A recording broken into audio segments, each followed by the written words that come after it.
Éducation et santé en Côte d'Ivoire, grossesse en milieu scolaire. 4480 cas recensés, la région de la Nawa en tête. Le Conseil national des droits de l'homme, CNDH, a révélé un chiffre inquiétant. 4481 cas de grossesse en milieu scolaire ont été enregistrés sur toute l'étendue du territoire national entre septembre 2024 et juin 2025. Ces données publiées à la fin de l'année scolaire jettent une lumière crue sur un phénomène persistant qui freine l'émancipation des jeunes filles et affaiblit le système éducatif ivoirien. En tête de ce triste classement, la région de la Nawa avec 424 cas recensés, soit près de 10% du total national. D'autres régions comme le Haut-Sassandra, le Go ou encore le Beké figurent également parmi les zones les plus touchées. Une problématique récurrente mais encore maltraitée. Ce n'est pas la première fois que le sujet refait surface. Chaque année, à la fin des examens, des chiffres similaires sont publiés. Pourtant, peu d'avancées concrètes sont observées sur le terrain, que ce soit en matière de prévention, de répression des abus ou de réinsertion des jeunes mères dans le système scolaire. Dans certaines écoles, des cas d'abus sexuels de la part d'enseignants ou d'adultes proches de l'environnement scolaire ont été signalés, mais les sanctions sont rares, les plaintes rarement suivies, des faits et l'omerta sociale persiste. Le poids des traditions, de la pauvreté et du silence. Les causes sont multiples, manque d'éducation sexuelle, dialogue difficile entre parents et enfants, influence des réseaux sociaux, précarité économique, culture du silence autour des violences sexuelles. Dans certaines familles, une grossesse peut même être tolérée, voire encouragée si elle est perçue comme un moyen de stabiliser la jeune fille auprès d'un homme plus âgé. Dans des localités comme Soubré, Guiglo ou Gagnoa, les ONG sur le terrain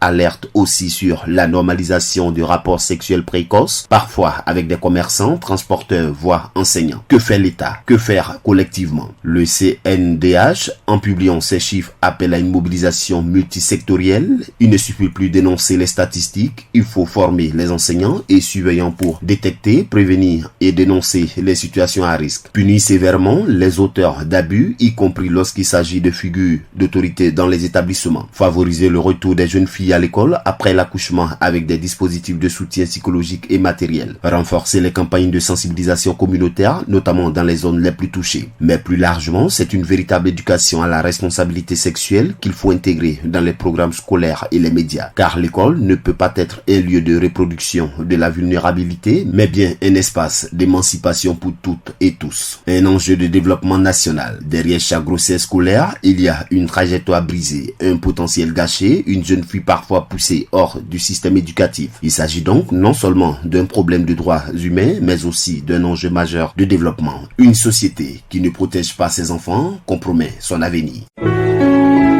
APRA, Agence Presse, Radio et Audio.